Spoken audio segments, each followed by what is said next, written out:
চলে এসেছি বন্ধুরা খাবার নিয়ে। শুভ দুপুর, সবাই কেমন আছেন? তা চলুন আজকে কি কি রান্না করেছি দেখাই।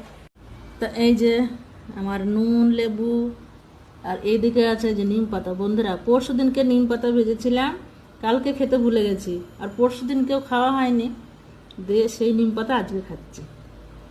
আর এটা হচ্ছে চিচিঙ্গা দিয়ে চিংড়ি মাছের পুরো ঝাল, লঙ্কা বাটা লাল একদম হয়ে আছে। আমি ইচ্ছা করে করেছি একটু ঝাল ঝাল করে। আর এখানে শশা নিয়েছি, আর এই যে ডাল আছে, এটা হচ্ছে কালকেকার ডাল।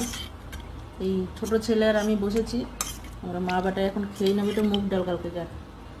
আর আজকের আছে এই যে, এটা হচ্ছে বাটা মাছ, সর্ষের ঝাল, আর ডালের সাথে পাঁপড় ভাজা নিয়েছি, আর ছোটো ছেলের খাবার।